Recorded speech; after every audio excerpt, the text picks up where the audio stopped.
Hello everyone, welcome to my YouTube channel. நான் திவ்யா. இன்றைக்கி October மந்த்துக்கான reading wrap-up தான் பார்க்க போகிறோம். அக்டோபரில் நான் ஒரு 10 புக்ஸ் என்னமோ படிச்சிருந்தேன். அது என்னென்ன அப்படிங்கிறத நம்ம இந்த வீடியோவில் பார்க்கலாம். ஆக்சுவலாக நான் வீடியோ போட்டு மோர் தென் 3 வீக்ஸ் ஆயிடுச்சு. என்னால் கண்டினியூஸாக வீடியோஸ் போட முடியல.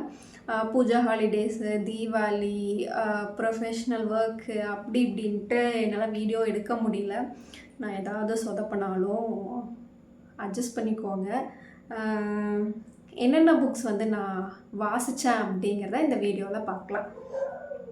ஃபர்ஸ்ட்டாக அறமில் நான் ஒரு 3 கதைகள் அக்டோபரில் வாசித்தேன். லாஸ்ட் 3 சிறுகதை அக்டோபரில் படித்தேன். அதுக்கு முன்னாடி ஒரு 3 மந்த்ஸாக ஒரு 3-4 சிறுகதை வாசிச்சுட்டு வரேன். இதில் மத்துயிர் தயிர், கோட்டி, உலகம் யாவையும் நினைக்கிறேன். அந்த 3 கதை நான் அக்டோபரில் வாசித்தது. எனக்கு பர்சனலாக ரொம்ப பிடிச்சது அப்படின்னா அறம், யானை டாக்டர், அதுக்கப்புறம் 100 நாற்காலிகள் பிடிக்கும், பெருவழி, உலகம் யாவையும், அந்த கதைகள் எல்லாமே எனக்கு ரொம்ப பிடிச்சிது. இன்னொன்று சோற்றுக்கணக்கு. இதெல்லாம் என்னுடைய பர்சனல் ஃபேவரட்னே சொல்லலாம். நான் அறம் புக்கை பற்றி எல்லாத்துக்கூடையும் சேர்ந்து ஒரு லைவ் வரணும் அப்படின்னு சொல்லிட்டு நான் லாஸ்ட் மந்த்லேருந்து யோசிச்சுட்ருக்கேன். ஆனால் வர முடியல. கண்டிப்பாக நெக்ஸ்ட் வீக் மேபி வந்தால் நம்ம டிஸ்கஸ் பண்ணலாம். நீங்கள் யாரெல்லாம் அறம் வாசிச்சிருக்கீங்க, நம்ம டிஸ்கஸ் பண்ணலாமா அப்படிங்கிறதையுமே எனக்கு கீழே கமெண்ட்டில் சொல்லுங்கள். கண்டிப்பாக அறம் புக் பற்றி நம்ம டீட்டெயிலாக பேசலாம். உங்களுக்கு அறமில் என்ன சிறுகதை பிடிக்கும் அப்படிங்கிறதையுமே எனக்கு சொல்லுங்கள். நான் செகண்டாக வாசித்தது நடந்தாய் வாழி காவேரி, தீஜா அவங்களுடைய புத்தகம். இது அந்த காவேரி, அந்த ஆத்தங்கரை, அந்த கரையோரத்தில் வாழ்கிற மக்களோட அந்த பழக்க வழக்கம், அவங்களுடைய பண்புகள், அந்த மாதிரி நிறைய விஷயங்கள் எல்லாமே இந்த புத்தகத்தில் பார்க்கலாம். அதாவது காவிரி, தலைக்காவிரி இருக்கு இல்லையா, அந்த குடகு மலை, அந்த இடத்துல உருவாகிற இடத்துலேருந்து அங்கே போகிற இடங்கள், நதிகளாக இருக்கலாம், கோவில்கள், கல்லறைகள், அந்த மாதிரி ஒவ்வொரு விஷயத்தையுமே அவ்வளோ சூப்பராக எழுதியிருப்பார் தீஜா அவர்கள். இது ஒரு பயண கட்டுரை, ரொம்ப நல்லாயிருக்கும். தீஜாவோட இதுக்கு முன்னாடி நான் ஒரு புக் ஏதோ படிச்சிருக்கேன். இது நான் தீஜாவோட செகண்ட் புக்குன்னு நினைக்கிறேன். நான் தேர்டாக வாசித்தது இந்த புக் பற்றி சொல்லணுன்னா, இன்னொரு விஷயம், இந்த புக் படிச்சுட்டு இருக்கும்போது எனக்கு என்ன தோணுச்சுன்னா, ஒரு பயணம் போகணும் அப்படிங்கிற மாதிரி தோணுச்சு. நான் டக்குன்னு எங்கே போகிறதுன்னு தெரியல. வீட்லேயும் கோயிலுக்கு எங்கேயாவது முடிஞ்சால் போயிட்டு வாங்க முருகர் கோயிலுக்கு அப்படிங்கிற மாதிரி சொல்லிகிட்டு இருந்தாங்க. ஸோ டக்குன்னு நான் இந்த புக் வாசிச்சிட்ருக்கீல பாதி வாசிச்சிருப்பேன். பழமுதிர்ச்சோலை போயிட்டு வந்தேன் தனியாக, நல்லா இருந்துச்சு. இந்த புக்கு எடுத்துகிட்டே போயிருந்தேன். ஒரு 70% முடிச்சிருப்பேன் இந்த புக்கை வாசிச்சிட்ருக்கிறப்போ. எடுத்துகிட்டு போயிட்டு கொஞ்சம் ஒரு 50 பேஜஸ் பக்கம் அந்த ட்ராவலில் போகும்போது வரும்போது வாசித்தது ரொம்ப நல்லா இருந்துச்சு. அங்கே நிறையா மனிதர்கள் பார்க்குறது, இது நல்லா இருந்துச்சு. நான் கூட இன்னொரு புக்குமே எடுத்துகிட்டு போயிருந்தேன். என்ன புக்னா, அவை பற்றி தெரிஞ்சுக்கணும். ஏன்னா அங்கே சுட்ட பழம், இந்த சுடாத பழம் இதெல்லாம் இருக்கு இல்லையா, அதெல்லாம் கலிநெல்லிக்கனி புக் எடுத்துகிட்டு போயிருந்தேன். ஆனால் அதுக்கு முன்னாடியே படிச்சுட்டு அங்கே போகணுன்னு நினச்சேன். ஆனால் என்னால் அப்போ வாசிக்க முடியல அந்த புத்தகத்தை. ஆனால் எடுத்துகிட்டு போயிருந்தேன். இது இந்த காவேரி, அந்த ஆத்தியெல்லாம் பற்றி ஒவ்வொன்றுமே சொல்லும்போது நமக்குமே பயணம் போகணும் அப்படிங்கிற எண்ணம் கண்டிப்பாக வரும். பயணக்கட்டுரை பிடிக்கும் அப்படிங்கிறவங்க வாசிக்கலாம்.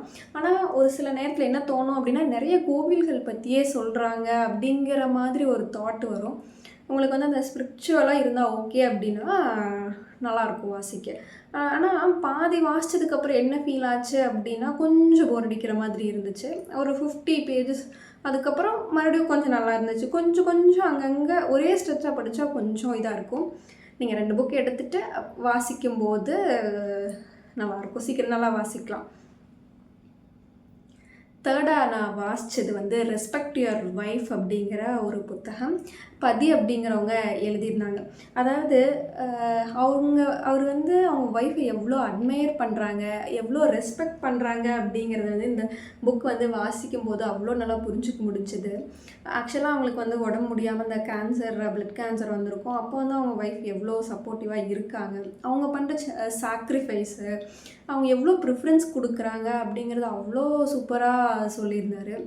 அவங்க அம்மா அண்ட் ஒய்ஃபுக்குள்ளே இருக்கிற டைனமிக்ஸ் வந்து அழகாக காமிச்சிருந்தாரு. இந்த காலகட்டத்தில் நம்ம 2025 இருந்தாலும் நிறைய இந்த மாதிரி ப்ராப்ளம்ஸ் எல்லாம் லைஃப்பில் இருக்கும். அதை வந்து இவர் எவ்வளோ அண்டர்ஸ்டாண்ட் பண்ணிக்கிறாரு அப்படிங்கிறத வந்து அந்த புக்கில் எழுதும்போது வாசிக்க நல்லா இருந்துச்சு. கண்டிப்பாக எல்லாருமே படிக்கலாம். நிறைய பேர் வந்து ஸ்ட்ரகிள் ஆகிற பிளேஸ் வந்து ஒய்ஃப் அண்ட் அம்மாவை வந்து மேனேஜ் பண்ணுறது, இவர் எவ்வளோ அவங்க 2 பேர்த்தையும் ஈக்குவலாக பேலன்ஸ் பண்ணுறாரு அப்படிங்கிறத அவ்வளோ சூப்பராக எழுதியிருந்தார். அடுத்தது நான் வாசித்தது 4th புதைமணல். இதில் வந்து புதைமணல் புத்தகம் எழுதினவங்க வந்து அரவிந்தன், காலச்சுவடு பதிப்பகம். அதில் வந்து அவர் பதிப்பாசிரியராக இருக்கார். இந்த புக் பற்றி நான் ரிவ்யூ போட்டிருக்கேன். எஸ்ரா அவர்கள் வந்து முன்னுரை அழகாக எழுதியிருப்பார். இது வந்து 10 சிறுகதைகள் இருக்குது. எனக்கு வந்து நியதி அப்படிங்கிற ஒரு சிறுகதை வந்து பிடிச்சிது, ரொம்ப பிடிச்சிது. ஒரு 3-4 கதை வந்து எனக்கு ரொம்ப பிடிச்சதுன்னு சொல்லலாம். இந்த இதை பற்றி சொல்லணும் அப்படின்னா, அன்றாட நம்ம லைஃப்பில், டெய்லி லைஃப்பில் கரெக்டாக போயிட்டுருக்கிற வரைக்கும் நல்லாயிருக்கும். ஏதாவது சின்னதாக அது ஏதாவது நம்ம ரொட்டீன் பாதிச்சுது அப்படின்னா அது ரொம்ப உடஞ்சி போயிடும் இல்லையா? அந்த மாதிரி ஒரு யதார்த்தமான கதைக்களம் நல்லா இருந்துச்சு. இந்த புத்தகத்தை பற்றி நான் வந்து ஒரு ரிவ்யூ போட்டிருப்பேன். பார்க்கலன்னா கண்டிப்பாக செக் பண்ணி பாருங்கள். இது வந்து நியத்தி அப்படிங்கிற கதை வந்து ஒரு சின்ன பொண்ணு, கமலி அப்படிங்கிற பொண்ணு. அவங்க வந்து அவங்க அப்பா கூட போயிட்டுருப்பாங்க வண்டியில். ஆப்போசிட்டில் வந்து ஒருத்தர் வருவாங்க, அவங்க கூட தகராறு ஆகும். அப்போ வந்து அந்த சுச்சுவேஷன், அவங்க அப்பாவே வந்து சண்டை போடுவார் அவங்க அப்பா, அவங்க ஆப்போசிட்டில் வர்றவங்க கூட. அப்போ வந்து அந்த குழந்தைக்கு எப்படி இருக்குன்னா, நம்ம அப்பாவா இது அப்படிங்கிற மாதிரி அவங்களுக்கு ஒரு தாட் வரும். ஏன்னா இது வரைக்கும் அப்பாவை வந்து வேறு மாதிரி பார்த்துருப்பாங்க அந்த பொண்ணு. அந்த கதை சூப்பராக இருந்துச்சு. அந்த டைனமிக்ஸ் எல்லாம் அவ்வளோ நல்லா எழுதியிருந்தார். என்னோடய டாப் 3ல் இந்த, அதாவது எனக்கு வந்து ஒரு 3-4 புக்ஸ் வந்து ரொம்ப ஃபேவரட்னு சொல்லலாம் இந்த மந்தில் நான் வாசித்ததில். அதில் டாப் 4ல் கண்டிப்பாக புதைமணலும் இருக்குது. அடுத்தது 5th நான் வாசித்தது ஞானக்கூத்தன் அவர்களுடைய நேர்காணல். இது வந்து நிறையா இதழ்கள்ல எல்லாம் அந்த காலத்தில் வந்திருக்கும் இல்லையா? அதையெல்லாம் சேகரித்து ஒரு புத்தகமாக எழுதினது தான் வந்து அவருடைய நேர்காணல்கள் எல்லாம் கொடுத்துருத ஒரு புத்தகமாக எழுதியிருப்பாங்க.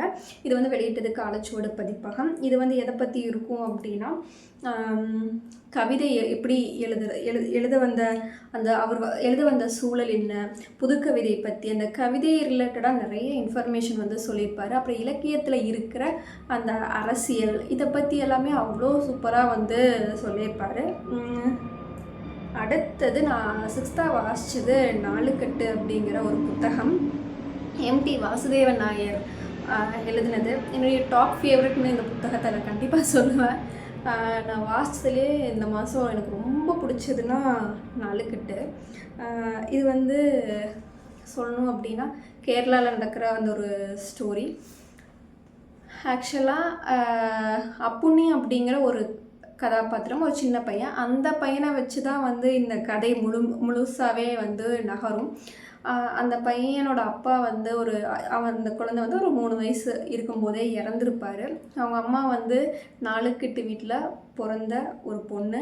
அவங்க அப்பா அம்மா வந்து லவ் மேரேஜ் பண்ணியிருப்பாங்க.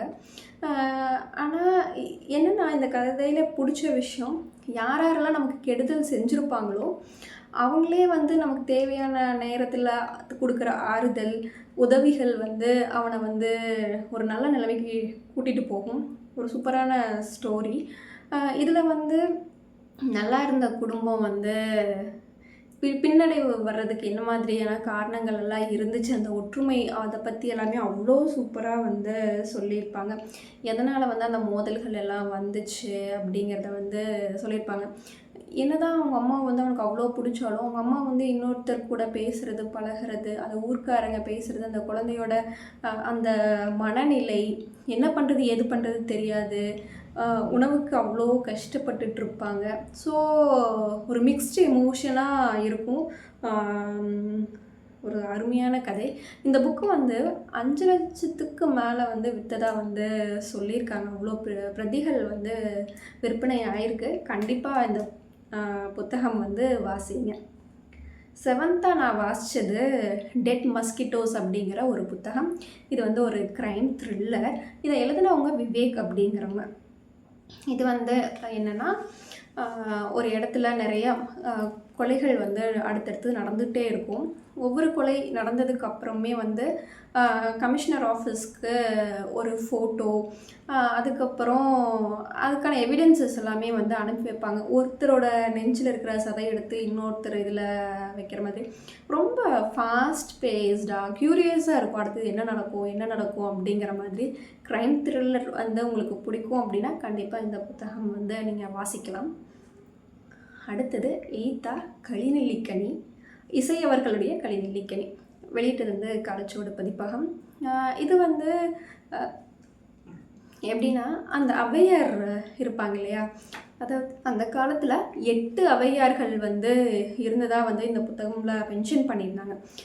அதாவது 8 ஔவையார்கள் ஃபஸ்ட்டு எப்படி இவ்வளோ ஔவையார்கள் வந்திருக்கு காரணம் அப்படிங்கிறது வந்து எதனால் சொல்கிறேன்னா, ஃபஸ்ட்டு வந்து அவங்க வந்து ஏதாவது ஒருத்தவங்க ரொம்ப புகழ் பெற்றிருப்பாங்க. அதனாலேயே பின்னாடி வந்தவங்க வந்து அவங்க பேர் வச்சு நம்ம எழுதினோம்னா நம்மளும் ஃபேமஸ் ஆயிடலாம் அப்படிங்கிற ஒரு எண்ணத்தில் கூட அவங்க எழுதியிருப்பாங்க அப்படிங்கிற மாதிரி சொல்லியிருந்தாங்க.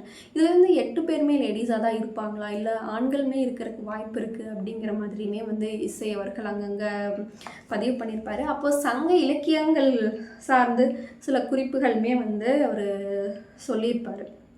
அடுத்தது இதில் வந்து இன்னொரு விஷயம் பார்த்தோம்னா அந்த நெல்லிக்கனி, இது அந்த தலைவன் தலைவி அந்த பிரிஞ்சு போகிற அந்த விஷயங்கள் எல்லாமே வந்து அழகாக சொல்லியிருப்பார். நான் இப்போ சொல்கிற எல்லா புக்குமே வந்து என்னுடைய இன்ஸ்டாவில் வந்து நான் ஒரு போஸ்ட்டாகவே வந்து ரிவ்யூ எழுதி போட்டிருப்பேன். இந்த மந்த் வந்து நான் எந்த புதைமணல் தவிர வேறு எதுவுமே வீடியோ எடுக்கவும் முடியல. எடுப்பினாலும் எனக்கு தெரியல. ஏதாவது புக்கு வந்து ரிவ்யூ பண்ணுங்கள் அப்படின்னா கண்டிப்பாக சொல்லுங்கள். முடிஞ்சால் நான் 4-8 புத்தகம் வந்து ரிவ்யூ பண்ணுறேன். ஆனால் கண்டிப்பாக 4-8 புத்தகம் வாசிச்சிருங்க. களிநெல்லிக்கனி அந்த சங்க இலக்கியம் ரிலேட்டட் கொஞ்சம் லைட்டாக அங்கங்கே போர் அடிக்கிற மாதிரி எனக்கு பர்சனலாக ஃபீல் ஆச்சு. மேபி நம்ம ஏன்னா அந்த வரிகள் அந்த செய்யுட்கள் எல்லாம் கொஞ்சம் புரிஞ்சுக்கிறதுக்கு அங்கங்கே கஷ்டமாக இருந்துச்சு. ஏன்னா நிறைய செய்யுள்கள் வந்து எக்ஸ்பிளைன் பண்ணாமையும் இருந்ததுனால கொஞ்சம் கஷ்டமாக இருந்த மாதிரி எனக்கு ஃபீல் ஆச்சு. ஸோ நெக்ஸ்ட்டு வந்து 9th அதிசய தாவரங்கள் அப்படிங்கிற ஒரு புத்தகம். ஏற்காடு இளங்கோ அவர்கள் வந்து எழுதினது. இவர் வந்து 80க்கும் மேற்பட்ட நூட்களை வந்து எழுதியிருக்காரு. இது வந்து நான் வந்து ஆன்லைனில் தான் படித்தேன். அறிவியல் கேட்டகரியில் வந்து படிக்கணும் அப்படிங்கும்போது என்கிட்ட ஒரே ஒரு புக் இருந்துச்சு, ஜீன் மிஷின் அப்படிங்கிற ஒரு புத்தகம். ஆனால் அது கொஞ்சம் டஃப்பாக இருந்த மாதிரி எனக்கு ஃபீல் ஆச்சு. ஸோ இப்போதைக்கு வேணாம், ஒரு 2 வருஷம் கழிச்சு நான் வாசிச்சுக்கலாம் அப்படிங்கிறதுக்காக அப்படியே எடுத்து வச்சுருக்கேன். ஸோ அறிவியல் கேட்டகரியில் படிக்கணும், வாசிப்பேன் நேசிப்போம் குரூப்பில் வந்து ஒரு காம்படிஷன் போயிட்டு இருந்ததுனால என்ன படிக்கிறதுன்னு தெரியல. சரி நம்ம ஆன்லைனில் வாசிக்கலாம் இந்த புக்கு. நான் எப்போவுமே ஆன்லைன் ப்ரிஃபர் பண்ண மாட்டேன். பேப்பர் பேக் தான் மோஸ்ட்டாக இல்லை, அதுதான் யூஸ் பண்ணிகிட்ருக்கேன். ஸோ வேறு வழி இல்லை, ஏதாவது ஒரு கேட்டகரியில் படிக்கணும் அப்படிங்கும்போது ஆன்லைனில் படித்தது தான் அந்த புத்தகம். இது வந்து பூச்சிகளை எல்லாம் வந்து சாப்பிடுது இல்லையா, அந்த தாவரம், அதை பற்றியான ஒரு கட்டுரை தொகுப்பு தான் இது. அதாவது நிறைய தாவரங்கள் பற்றி வந்து நம்ம தெரிஞ்சுக்கலாம், புதுசாக வெரைட்டியாக. ஸோ உங்களுக்கு அந்த நைட்ரஜன் எல்லாம் எப்படி அந்த தாவரம் யூஸ் பண்ணிக்கிறது, அப்படி பேசிக்கான இன்ஃபர்மேஷன் இப்போ ஸ்கூலில் படிக்கிற ஸ்டூடெண்ட்ஸுக்கு எல்லாமே ரொம்ப ஹெல்ப்ஃபுல்லாக இருக்கும். ஸோ வாசிக்கலாம் இந்த புத்தகமும். லாஸ்ட்டாக நான் வாசித்தது மஞ்சள் மகிமை அப்படிங்கிற ஒரு புத்தகம். தோப்பா அவர்கள் எழுதின புக்கு. நான் அவருடைய அறியப்படாத தமிழகம் வச்சுருக்கேன், ஆனால் இன்னும் நான் வாசித்ததில்லை. சரி அவருடைய புத்தகம் இது வாசிக்கலாம் அப்படிங்கிறக்காக வாசித்தது. இதில் வந்து நம்மளுடைய பழக்க வழக்கம், சடங்குகள், விழாக்கள் பற்றியான நிறைய இன்ஃபர்மேஷன் வந்து அவ்வளோ சூப்பராக சொல்லியிருந்தாரு. இதில் 19 19 கட்டுரைகள் என்னமோ வந்து இருந்துச்சு. மஞ்சள் மகிமை, அந்த மாலை, கோலம், இந்த மாதிரி பெண் எனும் சுமைதாங்கி, இந்த மாதிரி நிறைய டாபிக் வந்து கொடுத்துருந்தாங்க. இப்போ நம்ம பண்பாடை பற்றி கொடுத்துருந்தாங்க. இப்போ தாலியின் சரித்திரம்னு ஒரு டாபிக் இருந்துச்சு. அதாவது தாலி அப்படிங்கிறது வந்து முன்னாடியெல்லாம் கிபி 7ஆம் நூற்றாண்டு வரைக்கும் இல்லை, கிபி 10ஆம் அதாவது அது வந்து ஆண்டாள் எழுதியிருப்பாங்க இல்லையா, அந்த இதில் கூட அந்த இதில் கூட வந்து அதை பற்றி தாலியை பற்றி எதுவுமே எழுதலை கிபி 7ஆம் நூற்றாண்டில். கிபி 10ஆம் நூற்றாண்டுக்கு பின்னாடி தான் வந்து அந்த தாலி அப்படிங்கிறது வந்துச்சு அப்படிங்கிற இன்ஃபர்மேஷன் எல்லாமே வந்து கொடுத்துருந்தாரு. அந்த சங்க இலக்கியத்திலேயே வந்து இப்போ தாலி, குங்குமம், மஞ்சள் எல்லாமே இப்போ வந்து நம்ம மங்கள பொருள் அப்படிங்கிற மாதிரி மங்களகரமான விஷயம் அது போடாமல் இருக்கக்கூடாது அப்படிங்கிற மாதிரி சொல்கிறோம் இல்லையா. ஆனால் அப்போவே இல்லை அப்படிங்கிற மாதிரி தான் வந்து தோப்பா அவர்கள் சொல்லியிருக்காங்க. அதுக்கப்புறம் அவ்வளோதான். பெண் எனும் சுமைதாங்கி, அதாவது முதல்ல அந்த காலத்துல எல்லாம் ப்ரெக்னெண்ட்டாக இருக்கும் போது யாராவது இறந்துட்டாங்க அப்படின்னா அவங்களுக்கெல்லாம் கல் வைப்பாங்கல்ல. இப்போ ரோட்டோரத்துலாம் நம்ம போகும்போது நிறைய கிராமப்புறங்களில் பார்த்துருப்போம், சைடில் அந்த கல் நட்டி வச்சுருப்பாங்க, ஒரு க்ராஸாக வச்சுருப்பாங்க. அதை வந்து அவங்கள வந்து போற்றும் விதமாக வந்து வச்சுருப்பாங்க அப்படிங்கிற மாதிரி இன்ஃபர்மேஷன் எல்லாமே வந்து கொடுத்துருந்தாரு. ரொம்ப நல்லா இருந்துச்சு இந்த மஞ்சள் மகிமை அப்படிங்கிற புத்தகம். நிறைய இன்ஃபர்மேஷன் தெரிஞ்சுக்கிற மாதிரி இருந்துச்சு. சடங்குகள் பற்றி ஒவ்வொன்றுமே அவ்வளோ அற்புதமாக எழுதியிருந்தார். இந்த 10 புத்தகம் நான் வந்து அக்டோபரில் வாசித்த புத்தகம். நீங்கள் என்னென்னலாம் அக்டோபரில் வாசிச்சிங்க அப்படிங்கிறத சொல்லுங்கள். இல்லை நான் ஸ்பெசிஃபிக்காக ஏதாவது புக்கை பற்றி சொல்லணும் அப்படின்னா சொல்லுங்கள். நிறையா உளறிட்டேன்னு நினைக்கிறோம், ரொம்ப நாளுக்கு அப்புறம் வீடியோ எடுக்கிறேன். ஸோ கொஞ்சம் ஸ்டக் ஆகுது, மோர் தென் 1 மந்த் இருக்கும். இது மட்டும் இல்லாமல் கரையான் ஒரு புக் வந்து ஸ்டார்ட் பண்ணேன். ஒரு 80% வந்து முடிச்சிருந்தேன். அது வந்து நவம்பரில் தான் வாசித்து முடித்தேன். ஸோ அது வந்து அதனால் நான் அக்டோபரில் இன்க்ளூட் பண்ணல. ஆனால் அந்த புக்குமே ரொம்ப சூப்பரான புக். கண்டிப்பாக ரிவ்யூ பண்ணுவேன்னு நினைக்கிறேன் அந்த புக்கை. இன்றைக்கி கண்டினியூஸாக நான் ரிவ்யூ பண்ணுறேன், ஸ்டாப் பண்ணாமல். ஸோ இது வரைக்கும் பார்த்ததுக்கு ரொம்ப நன்றி. இந்த வீடியோ பிடிச்சா லைக் பண்ணுங்கள். இது வரைக்கும் சப்ஸ்கிரைப் பண்ணலன்னா சப்ஸ்கிரைப் பண்ணிக்கோங்க. தேங்க்யூ.